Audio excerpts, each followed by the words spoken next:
आनंद मठ। आनंद मठ और ऋषियों की अनमोल धरोहर को संजोएं।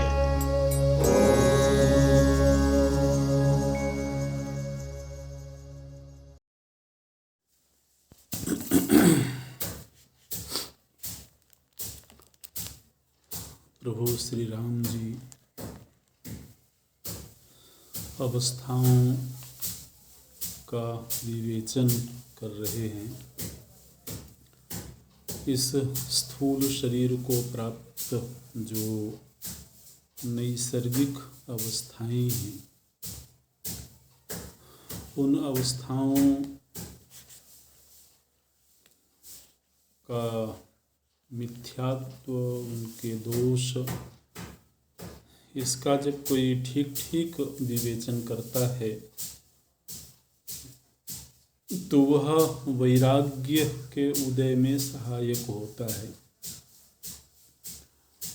क्योंकि केवल नैसर्गिक जीवन जीते हुए अथवा पारिवारिक सामाजिक जीवन जीते हुए हम अलग अलग अवस्थाओं में अलग अलग प्राथमिकताओं को तय करते हैं।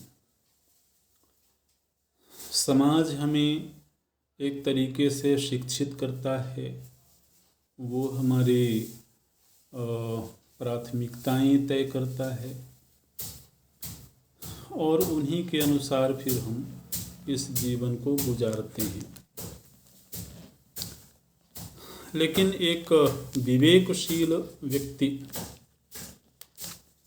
अवस्थाओं के संदर्भ में किस तरह से तत्व चिंतन कर सकता है, अवस्थाओं की कहाँ सार्थकता है और कहाँ निरर्थकता है, इसका चिंतन बिना विवेक के नहीं हो सकता है।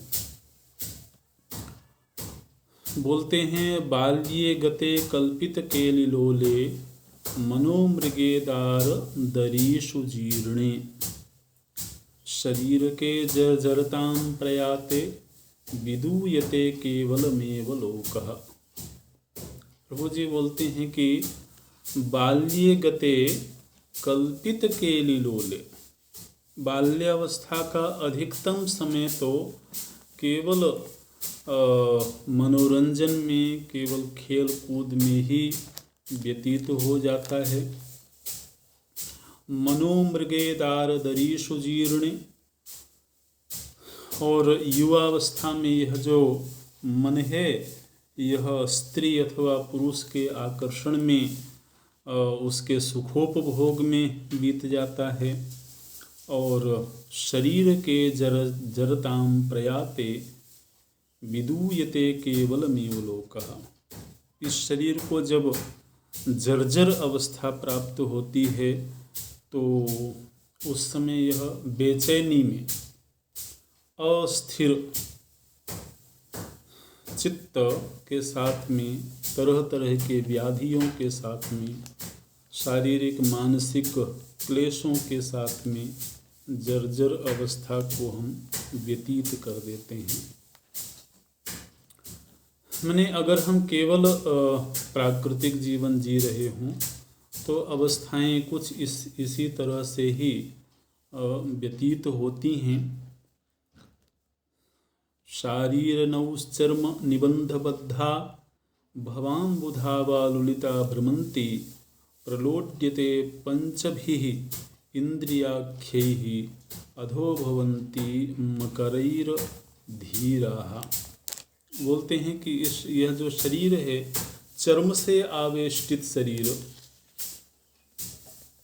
चर्म से गुम्फित जो यह शरीर है, यह एक नौका की तरह है और संसार सागर से पार जाने के लिए हमको यह प्राप्त हुआ था।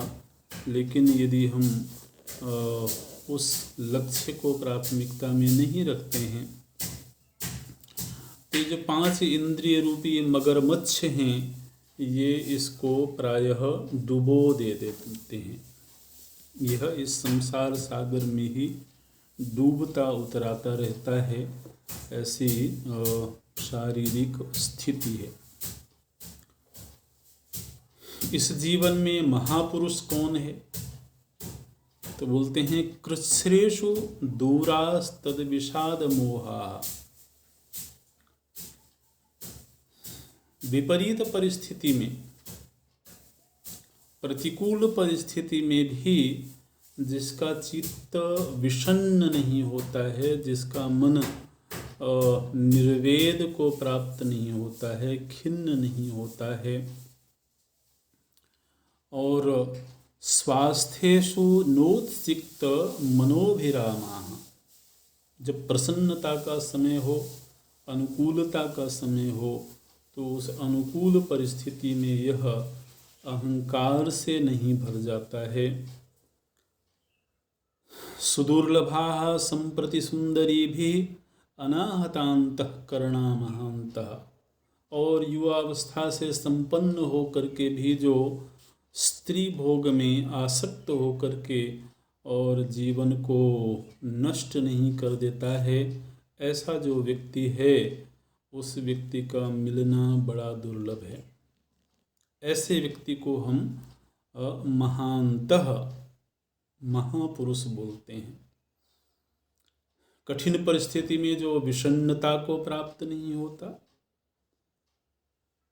अनुकूल परिस्थिति में जो अहंकार से नहीं भरता है, और जो अपने जीवन को केवल शरीर सुख में ही व्यतीत नहीं करता, हम समझते हैं कि वो महापुरुष है। और ऐसे व्यक्ति का मिलना बड़ा दुर्लभ है। तरंति मातंग घटा तरंगम ऋणाम बुधिम ये मयितेन शूराः शूरास्त एद्वे मनस्तरंगम देहेन्द्रियां बोधिमिमं तरन्ति। मातंग घटा तरंगम, मतवाले हाथियों से युक्त भयावह विभत्स युद्ध सेना के बीच भी यदि कोई सूरवीर विजयी हो जाए, तो ऐसे व्यक्ति को भी हम शूरवीर नहीं मानते हैं। राम जी बोलते हैं नते शूराः రణाम बुधिम तरंति। रण रूपी, युद्ध रूपी महासागर को भी जो पार कर जाते हैं, उनको भी हम शूर नहीं मानते हैं। नते शूराः, तो फिर आपकी दृष्टि में शूर की पहचान क्या है? बोलते हैं शूरास्त एवे मनस्तरंगम देहेन्द्रियां बोधिमिमं तरन्ति। बोलते हैं कि यह जो मन रूपी तरंग है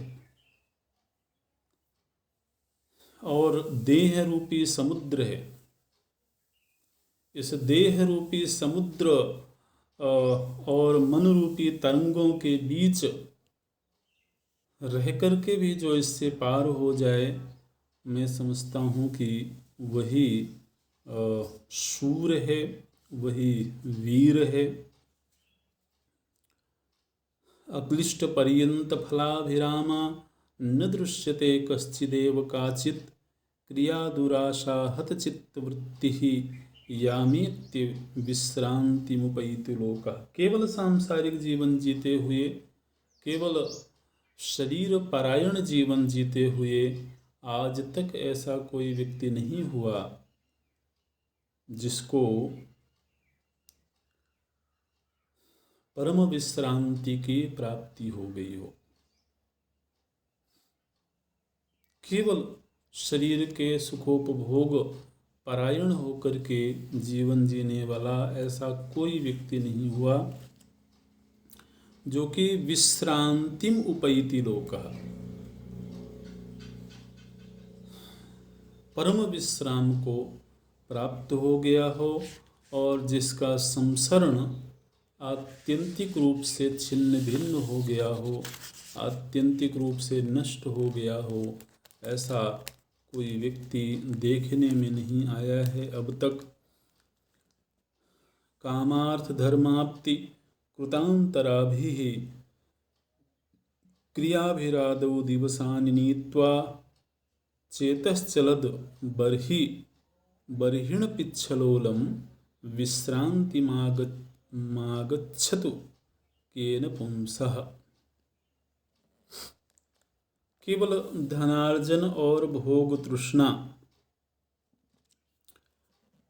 में ही जीवन जीने से मोक्ष का जो मार्ग है वह बाधित हो जाता है, मोक्ष का मार्ग अवरुद्ध हो जाता है और ऐसा ही जीवन अंततः खिन्नता में ही संपन्न होता है, दुख में ही संपन्न होता है। और एक बात कहते हैं जो बड़े ध्यान देने की है, बोले कि अगर कोई व्यक्ति ऐसा सोचता हो कि हम युवावस्था को अथवा बाल्यावस्था से लेकर के प्रौढ़ावस्था तक केवल सांसारिक जीवन जिएंगे और वृद्धावस्था आने पर हम समाधिशील हो जाएंगे, भगवान कहते हैं ऐसा संभव नहीं है। वृद्धावस्था में चित्त तभी समाहित होगा जब उसके अनुकूल कर्म हुए हों, जब वृद्धावस्था से पूर्व का जीवन ध्यान परायण होकर के जिया गया हो, सत्कर्म करते हुए जिया गया हो, तभी वृद्ध अवस्था में चित्त को शांत अवस्था प्राप्त हो सकती है। लेकिन अगर केवल धनार्जन और केवल भोग तृष्णा के वशीभूत होकर के जिया गया जीवन चेतः चलत, चित्त इतना चलायमान हो जाता है कि फिर वह विश्रांतिम आगच्छतु केन पुंसः, आक्षेप की भाषा में बोलते हैं राम जी कि जीवन भर तो हमने चित्त को चंचल बना करके रखा है, तो फिर अंतिम अवस्था में कौन है जो अपने चित्त को शांत रख सके। ये चित्त तो पूर्व पूर्व के संस्कारों के अनुसार ही व्यवहार करता है। चित्त शांत होगा, समाहित होगा अथवा चलायमान होगा, इसमें संस्कारों की बहुत बड़ी भूमिका है। और एक दीर्घकालिक जब समाधि के संस्कार संचित होते हैं तभी चित्त में वो सामर्थ्य प्रकट होती है कि वह ध्यानशील हो सके, समाधिशील हो सके। वो अचानक कोई ऐसी घटना नहीं घटती है। अगर किसी के मन में ऐसा कोई ख्याल आता हो कि किसी संत के पास चले जाएंगे, कोई शक्तिपात हो जाएगा और हम एकदम से ही समाधि में चले जाएंगे, एकदम से ही ध्यान में चले जाएंगे, इस तरह के भी प्रसंग देखने में आते हैं। तो हो सकता है वो किसी तपस्वी का बल हो, उसको एकदम से ही नकारा नहीं जा सकता है। कोई तात्कालिक रूप से हमारे चित्त को समाहित कर सकता है अपनी तपस्या के बल से, अपनी साधना के बल से, लेकिन तात्कालिक रूप से शांत हुआ चित्त हमेशा के लिए उसी स्थिति को प्राप्त हो जाएगा, ऐसा कहना जरा मुश्किल है। क्योंकि सुषुप्ति में गया हुआ चित्त भी उस स्थिति से बाहर निकलता है। तो कोई तो होगा भीतर जो उसको एकदम से धक्का दे करके बाहर निकाल देता है। ऐसा नहीं है कि वो केवल एक प्राकृतिक स्थिति है जी। हर हर घटना के पीछे कोई ना कोई हेतु होता है। तो निद्रा में जाने में भी कोई हेतु है और निद्रा से बाहर आने में भी किसी की भूमिका है। तो जो संस्कार व्यक्ति को सुषुप्ति से बाहर लाने में भूमिका निभाते हैं, वही संस्कार समाधि से बाहर लाने में भी भूमिका निभाएंगे। अगर चंचलता के गहरे संस्कार भीतर बैठे हुए हैं तो रजोगुण के संस्कार अगर भीतर गहराई में बैठे हुए हैं तो वो समाधित चित्त को भी बहिर्मुखी बना देंगे। इसलिए ये एक गहन अभ्यास की मांग करता है। पुरोगतैरप्यनवाप्तरूपैः तरंगिणी तुंग तरंगकल्पैः क्रियाफलैर्दैववशादुपेतैः विडम्ब्यते भिन्न रुचिर्हि लोकः। बोलते हैं कि जो लोग धर्मपरायण होकर के जीवन नहीं जीते हैं, उनको अचानक से ही कोई आत्मलाभ हो जाएगा, कोई ध्यान लाभ हो जाएगा, ऐसी अपेक्षा करना ठीक नहीं है। अनात्म वस्तुओं में प्रीति करके, अनात्म वस्तुओं से प्रेम करके तो बोलते हैं राम जी कि पुरोगतैः अपि अनवाप्त रूपैः,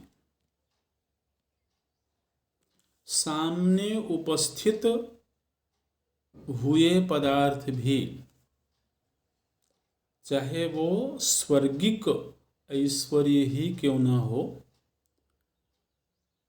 व्यक्ति के सन्मुख उपस्थित हुआ है, पुरोगतैः अपि,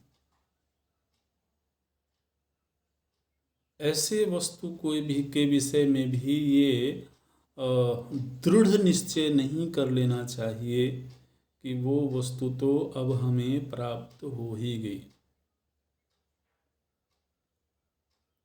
सामने उपस्थित हो जाए, हाथों में आ जाए, अपने अधिकार क्षेत्र में आ जाए,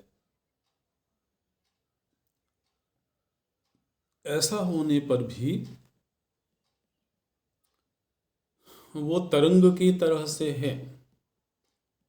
तरंगिणी तुंग तरंग कल्पैः, थोड़ी देर के लिए ऐसा लगता है जब हम समुद्र के पास जाते हैं तो तरंगों के साथ में कई बार खेलते हैं। तो एक तरंग आती है, वो हमको आनंदित करती है, वो हमारे ऊपर फुहार डालती है, थोड़ी देर के लिए हम सुखद अनुभूति प्राप्त करते हैं, अगले क्षण वो गायब हो जाती है। तो बोले कि इस मनुष्य लोक से लेकर के और स्वर्ग पर्यंत हर उपलब्धि की कुछ ऐसी ही कहानी है। क्यों? क्योंकि क्रियाफलैः, मनुष्य असुर देव किसी भी योनि में जीव रूप से रहते हुए जो कुछ भी हमको प्राप्त है वह क्रियाफल है, किसी न किसी कर्म का फल है। और जिस तरह से कर्म अशाश्वत है, जिस तरह से कर्म नष्टप्राय है, ठीक इसी तरह से उससे प्राप्त होने वाला जो फल है वह फल भी नष्टप्राय है। इसलिए हम पूरी तरह से किसी भी उपलब्धि पर विश्वास नहीं कर सकते हैं कि चूंकि एक चीज़ मिल गई है तो अब वो हमेशा के लिए ही प्राप्त हो गई है। ऐसा हमें विश्वास नहीं करना चाहिए। एक एक श्लोक में बड़े बड़े मार्मिक बात प्रभु जी कर रहे हैं। बोलते हैं पर्णानि जीर्णानि यथा तरूणाम समेत्य जन्माशुलयं प्रयान्ति तथैव लोकाः स्वविवेकहीनाः समेत्य गच्छन्ति कुतोप्यहोभिः। तो बोलते हैं कि पर्णानि जीर्णानि यथा तरूणाम समेत्य जन्माशुलयं प्रयान्ति। जिस तरह से हम पेड़ को देखते हैं उसमें नव कोपलें आती हैं, बहुत खूबसूरत लगती हैं, नए नए पत्ते आते हैं बसंत ऋतु में या जिस वृक्ष में जो भी समय निश्चित हो, तो नए नए पत्ते आते हैं, बड़े प्यारे लगते हैं, फिर धीरे धीरे करके बढ़ते हैं, हरे होते हैं और थोड़े ही समय में किसी में 6 महीने में, किसी में साल भर में वही पत्ते सूख करके गिर जाते हैं और फिर न जाने कहाँ चले जाते हैं।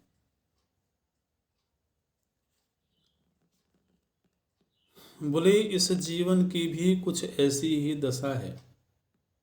हमको ऐसा लगता है जीवन जीते हुए कि एक बड़ा अंतराल है जन्म से लेकर के और शरीर को छोड़ने के बीच में, लेकिन व्यापक काल के संदर्भ में देखें तो बहुत छोटा सा काल है जिसमें हम शरीर धारण करते हैं और फिर शरीर छूट जाता है और न जाने कहाँ चला जाता है। देखिए कैसे बोलते हैं, तथैव लोकाः स्वविवेकहीनाः समेत्य गच्छन्ति कुतोप्यहोभिः। विवेक रहित जो लोग हैं वो ऐसा देखते हैं, ऐसा अनुभव करते हैं कि वो शरीर जो किसी समय बड़ा प्यारा था, चाहे वो बाल्यावस्था हो, युवावस्था हो और कोई भी अवस्था हो, ऐश्वर्य संपन्न हो, लेकिन वो एक काल खंड के लिए प्राप्त हुआ और फिर वो ऐसे गायब हो गया, ऐसे गायब हो गया, न जाने कहाँ चला गया। हम सभी के जीवन में ऐसे लोग होंगे जो शरीर छोड़ के जा चुके होंगे। आज उनके कोई निशान भी नहीं मिलते, कुछ पता भी नहीं। अगर व्यक्ति खोजे कि वो कहाँ होंगे, किस दशा में होंगे, कभी कभी उनको गए हुए लंबा समय बीत जाता है तो बड़े मुश्किल से याद करने पर वो लोग याद आते हैं जो हमारे बड़े बड़े प्रिय थे, जो हमारे जीवन का एक बहुत बड़ा आश्रय थे। वही लोग ऐसे गुजर गए कि अब कोई निशानी भी नहीं मिलती है। कुतो गच्छन्ति समेत्य कुतो गच्छन्ति। इस शरीर को छोड़ करके कहाँ चले गए ये किसी को नहीं पता। ठीक वैसे ही जैसे पेड़ से जब पत्ता टूट गया तो फिर वो पत्ता उड़ के कहाँ चला गया, किस दशा में गया, ये किसी को पता नहीं होता है। तो जीवन की भी कुछ ऐसी ही स्थिति दिखाई देती है। इतस्ततो दूरतरं विहृत्य प्रविश्य गेहं दिवसावसाने विवेकी लोकाश्रय साधु कर्म रिक्तेह निरात्रो क उपैति निद्राम। बोले कि दिन भर व्यक्ति इधर से उधर भटकता हुआ बिना साधु सेवा किए और बिना साधु कर्म किए विवेकी लोकाश्रय साधु कर्म रिक्ते। जिसने साधु कर्म नहीं किया, माने शुभ कर्म नहीं किया, सत्कर्म नहीं किया, और लोकाश्रय, विवेकी लोकाश्रय, विवेकी जनों का सानिध्य लाभ नहीं किया, विवेकी जनों की सेवा नहीं करी, और दिन भर इधर से उधर भटकता रहा, रात्रि में उसको कैसे नींद आ जाती है? एक आक्षेप करते, माने पूरा जो दिवस था, दिन था, उसको केवल इधर उधर भटकने में ही व्यतीत कर दिया, कोई शुभ कार्य संपन्न नहीं हुआ। ऐसे व्यक्ति को रात्रि में सुखपूर्वक नींद आ जाए तो ये बड़े आश्चर्य की बात है। माने ये मूढ़ स्थिति में ही ऐसा हो सकता है, विवेकशील व्यक्ति के जीवन में ऐसा नहीं हो सकता है कि वह एक भी शुभ कर्म किए बिना जीवन व्यतीत कर दिया हो और रात्रि में उसको सुखपूर्वक निद्रा की प्राप्ति हो गई हो। रात्रौ का उपैति निद्राम, रात्रि में किसको ऐसे नींद आ जाएगी। एक एक श्लोक बहुत ही विवेकपूर्ण ढंग से विचारित है, तो लेकिन बीच बीच में छोड़ छोड़ करके ही हम आगे चलते हैं। 27वें सर्ग में हैं हम लोग। इतोन्यतश्चोपगता मुधैव समान संकेत निबद्ध भावा यात्रा समासंग समानराणाम कलत्र मित्र व्यवहार माया। बोले कि कभी कभी हम किसी तीर्थ में जाते हैं या किसी महोत्सव में जाते हैं, कोई उत्सव हो रहा हो, कोई समायोजन हो रहा हो, तो उस महोत्सव में अनेक लोग एकत्र होते हैं। कुछ 1 दिन 2 दिन 4 दिन साथ में रहते हैं, मनोरंजन करते हैं, कुछ आपस में मिलकर के अनुष्ठान करते हैं, क्रियाकलाप करते हैं, और फिर वो उत्सव संपन्न हुआ और सब लोग जो जहाँ से आए थे वहाँ चले गए। तो इतः अन्यतः च उपगता, यहाँ से वहाँ से लोग एकत्र हुए। मुधैव समान संकेत निबद्ध भावा, कोई सम्मेलन हुआ, कोई आयोजन हुआ, तो उसमें सब लोग एकत्र हो गए और एकत्र होकर के मनोरंजन किया, कोई क्रियाकलाप किए, और फिर यात्रा समासंग समानराणाम, यात्रा जब संपन्न हो गई, वो आयोजन संपन्न हो गया, तो जो व्यक्ति जहाँ से आया था वो सब अपने अपने नियत स्थानों को चला गया। अभी अभी हम लोगों ने एक बहुत बड़े आयोजन को देखा महाकुंभ के रूप में, और जिन दिनों में वो आयोजन चलता रहा उन दिनों में तो उसके अलावा और कोई चर्चा का विषय ही नहीं था। आज वहाँ कोई जाएगा तो बिल्कुल वीरानगी होगी। बोले ये पत्नी पुत्र सगे संबंधी इन सब का समायोजन भी कुछ ऐसा ही है। ये भी एक तीर्थ यात्रा की तरह मानो कि हम लोग इस धरती पर एक यात्रा, एक तीर्थ यात्री के रूप में आए हुए हैं। आज एकत्र हैं, एक दूसरे के साथ मिल कर के कुछ कुछ कर रहे हैं, लेकिन कभी न कभी ये यात्रा संपन्न भी होती है और फिर हर प्राणी अपने अपने आगामी गंतव्य की ओर चल पड़ता है। तो बोले ये जो मिलन है, यह जो आपसी व्यवहार है, यह तो केवल एक व्यावहारिक माया है और इससे ज़्यादा कुछ नहीं है।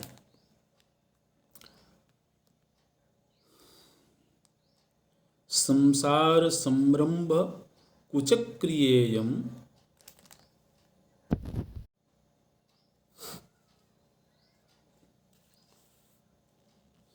बोलते हैं कास्तादृशो यासुन सन्ति दोषाः, कास्तादिशो यासुन दुःखदाः, कास्ता प्रजायासु न भंगुरत्वं, कास्ताः क्रियायासु न नाम माया। बोले कि ऐसी कौन सी दृष्टि है इस दुनिया में, ऐसी कौन सी दृष्टि है जिसमें कोई दोष ना हो।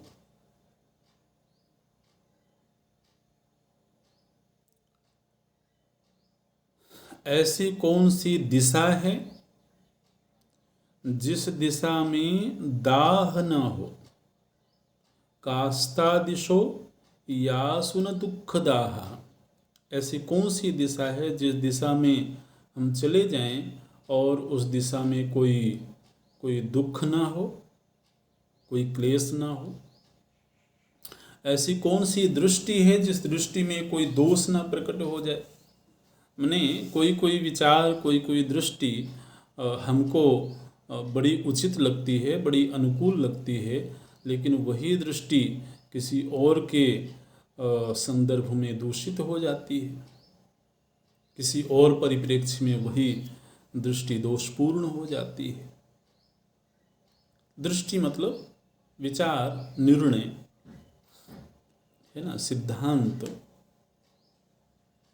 तो सिवाय सत तत्व के ऐसा तो कोई भी सिद्धांत नहीं दिखाई देता है जो संदर्भ बदल जाने पर, परिप्रेक्ष्य बदल जाने पर वह दोष युक्त ना हो जाता हो।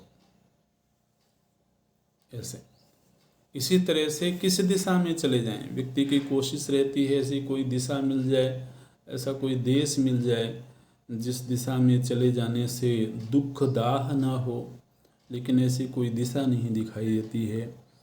कास्ताः प्रजायासु न भंगुरत्वम, ऐसे कौन से परिजन हैं जो नष्टप्राय ना हो जाते हों, जो हमसे विलग ना हो जाते हों।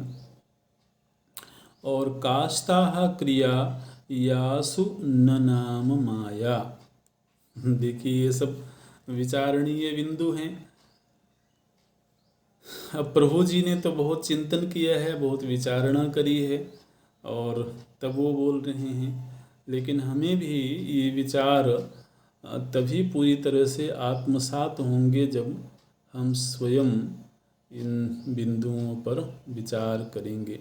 बोलते हैं कास्ताः क्रिया यासु न नाम माया, ऐसी कौन सी क्रिया है जिस क्रिया में कोई न कोई छल न होवे, कोई न कोई वंचना ना हो, कोई न कोई माया ना हो। ऐसी कौन सी क्रिया है, ऐसे बोलते हैं कास्ताः क्रिया यासु न नाम माया। माया माने वंचना, छलना, इस तरह से। तो मतलब कहने का ये है कि किसी भी सिद्धांत को, किसी भी देश काल को, किसी भी परिजन को अथवा किसी भी क्रिया को पूरी तरह से निर्दोष नहीं माना जा सकता है। ऐसा विश्वास नहीं किया जा सकता है कि ये क्रिया हो जाएगी तो ये सबसे निर्दोष क्रिया होगी। अथवा ये देश स्थान प्राप्त हो जाएगा जो पूरी तरह से सुखद होगा, अनुकूल होगा, अथवा कोई ऐसा संग मिल जाएगा, कोई ऐसे परिजन का संग मिल जाएगा जो पूरी तरह से जीवन पर्यंत सहचर की भूमिका निभाएगा। ऐसा पूरी तरह से विश्वास करके तो चलना बड़ा कठिन दिखाई देता है।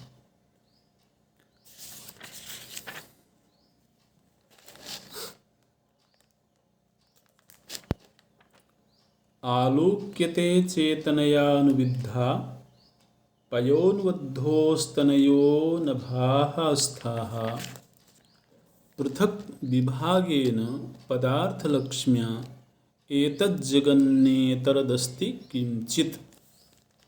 बोले कि देखिए ये जगत में हमको बड़ा वैचित्र्य दिखाई देता है, बड़ा वैविध्य दिखाई देता है। तो जब हमको वैविध्य दिखता है, वैचित्र्य दिखता है, तो हम हर रंग को, हर आकार को सत्य समझ बैठते हैं। बोलते हैं वस्तुतः ये पांच भूत ही हैं जिन पांच भूतों के समुदाय से ये चित्र विचित्र जगत हमारे सामने उपस्थित हुआ मालूम पड़ रहा है। वस्तुतः यहाँ नानात्व नहीं है। केवल व्यावहारिक दृष्टि से भी देखा जाए तो केवल पांच भूत ही हैं जिनके नानात्व रूप हमको दिखाई दे रहे हैं। वास्तव में वो नाना हुए नहीं हैं, वो पांच के पांच ही हैं। और अज्ञान की वजह से कह लिया जाए अथवा समष्टि कर्म की वजह से कह लिया जाए कि उनमें हमको वैविध्य की भ्रांति हो रही है। देखिए एक शब्द हम लोग प्रायः बोला करते हैं कि आजकल ऐसा हो गया है। ये शब्द हम जब हमारे मन में किसी बात को लेकर के खिन्नता होती है ना, तो हम बोलते हैं आजकल के लोग ऐसे हो गए, आजकल का समाज ऐसा हो गया, आजकल का इंसान ऐसा हो गया, है ना, ऐसे हम बोलते हैं। अब त्रेता युग में राम जी बोलते हैं आजकल ऐसे लोग हो गए। क्या बोलते हैं? अवांतरन्यस्त निरर्थकां सत् छायालता पत्र फल प्रसूना शरीर एव क्षत संपदश्च स्वभृद्रुमा अद्यतना नराश्च। अद्यतना नराश्च, अद्यतन हिंदी में जिसको आजकल बोलते हैं उसको संस्कृत में बोला जाता है अद्यतन। तो अद्यतना नराश्च, आजकल के लोग ऐसे हो गए हैं। कैसे हो गए हैं? तो बोलते हैं जैसे कि एक गड्ढे में कोई पेड़ लगा हो,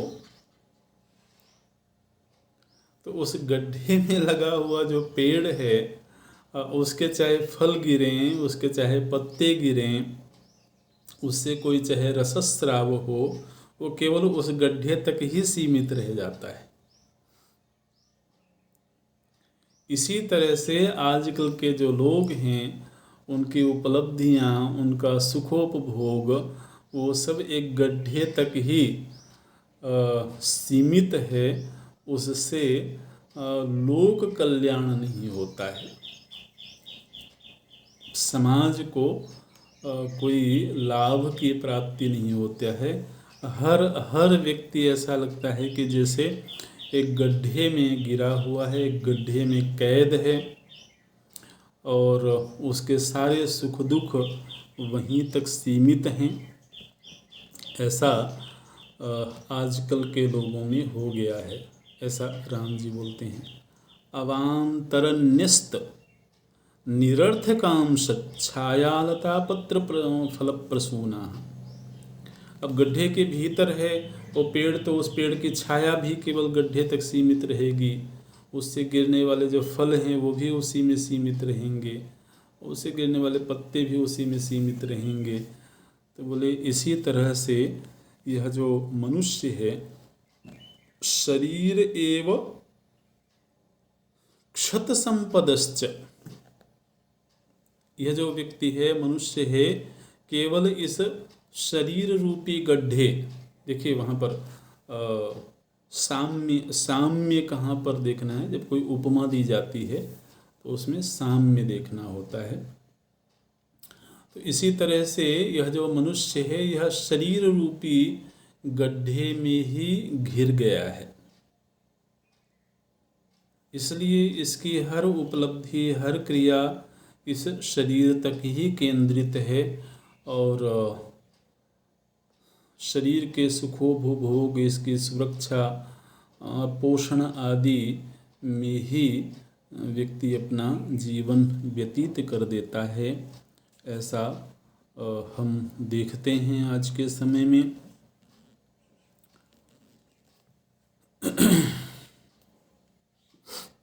क्वचित जना मार्दव सुंदरेषु क्वचित कठोरेषु च संचरन्ति देशांतरालेषु निरंतरेषु वनांत खंडेष्विव कृष्णसाराः। बोली कि ये जो कृष्णसार मृग होता है, हमारे नीति शास्त्रों में एक बात कही गई, जैसे देश काल वस्तु व्यक्ति इन सब की पवित्रता और अपवित्रता का भी शास्त्रों ने निश्चय किया है ना। जैसे कि गंगा जी भी एक नदी है और दूसरी नदियां भी नदी हैं, वो एक जलधारा है भौतिक रूप से देखें तो, लेकिन अन्य नदियों की अपेक्षा गंगा जी को अथवा नर्मदा जी को, यमुना जी को बहुत पवित्र माना गया।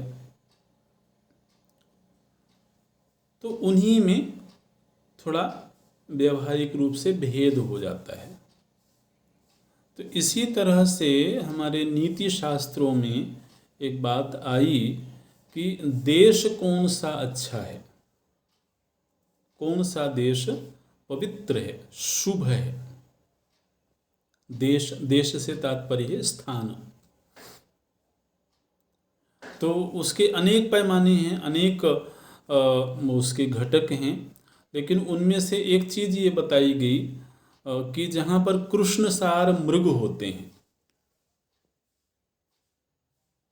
जिस वन प्रांत में, जिस उपवन में कृष्णसार मृग होते हैं नैसर्गिक रूप से, अब कोई जबरदस्ती पकड़ के ले आए और अपने घर में रख ले तो एक अलग बात है, लेकिन नैसर्गिक रूप से जिस भूमि में कृष्णसार मृग होते हैं वह भूमि बड़ी पवित्र मानी जाती है। धार्मिक अनुष्ठान, शुभ कार्य के लिए, साधन भजन के लिए वह बड़ी पवित्र भूमि मानी जाती है। तो बोलते हैं कि कृष्णसार मृग का जिस तरह से मिलना बड़ा दुर्लभ है,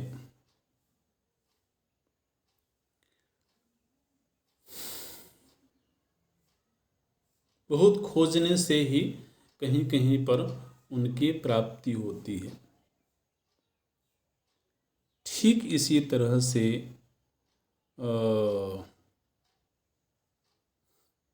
दया, उदारता, क्षमा, सौंदर्य, विद्या, विनय, इन सब गुणों से युक्त मनुष्य का मिलना दुर्लभ है, कहीं कहीं पाए जाते हैं।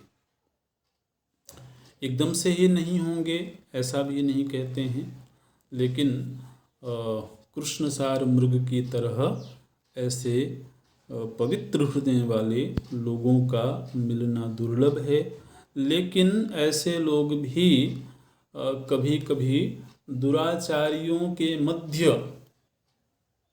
भ्रमण करते हुए मिल जाते हैं। क्वचित जना मार्दव सुंदरेषु क्वचित कठोरेषु च संचरन्ति। दुष्ट प्रकृति के लोगों के बीच भी साधु स्वभाव के कुछ लोग विचरण करते हुए मिल जाते हैं। देखिए, इस वक्तव्य का तात्पर्य क्या है। कभी कभी हम लोगों के मन में एक निराशा सी आ जाती है। अभी अभी प्रभु जी ने कहा ना कि आजकल लोग ऐसे हो गए हैं। तो आजकल लोग ऐसे हो गए हैं, तो इस वक्तव्य से ऐसा लगता है सभी लोग ही ऐसे हो गए।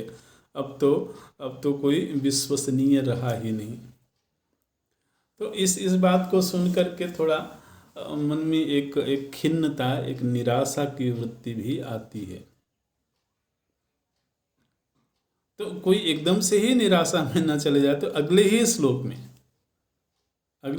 में प्रभु जी ने कह दिया कि कठोरेषु, कठोर स्वभाव के लोगों के मध्य भी क्वचित जनाः मार्दव सुंदरेषु संचरन्ति। मृदु स्वभाव के, सुंदर चरित्र के कुछ लोग कठोर स्वभाव वाले लोगों के बीच भी विचरण करते हैं। ऐसे धातुर्नवानि दिवसं प्रतिभीषणानि रम्याणि वा विलुलितान्त माकुलानि कार्याणि कष्टफलपाकहतोदयानि विस्मापयन्ति न शवस्य मनांसि केशाम्।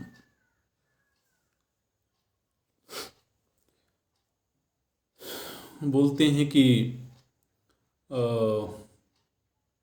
कभी कभी आपाततः,